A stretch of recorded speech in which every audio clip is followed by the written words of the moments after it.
Emanaldi ikusgarria izango dela diote, kontzertu bat baino gehiago, ikusentzunezko espektakulu bat.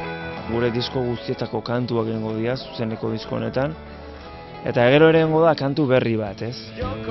88ko uda arratsalde batean sortu zen Bidertzean, 3 kide, 5 kanta eta zalantza asko. Oso seguru ikusten gure burua eta jendeak ere nola hartuko gintuen, ez? Eta 10 urte eta gero, 6 disko egin ditugu, ibilbide bat osatu dugu.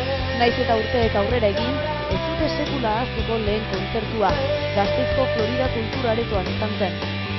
Oso irudi ederra daukat, baina bakit oso urduri izan ginela, hori bai daukatela oso gogoan. 10 urte pasa dira ordutik, eta lehen baino esperientzia gehiago duten arren, urduritasun berezia dute gaurko. CD-DVD bat zuzenean grabatuko dute. Urduri baino arduratuta gaudela, ez? Ze gauzak ondo egin dituzu eta gero ez dago errepikatzeko modurik, ez? Gu behintzat ez dugu gero estudioan manipulatu nahi, ez? Bakoitzak bere aldetik proiektu ezberdinak ditu, baina Bidertzean topalekua da eurentzako eta ez dute galtzen utziko.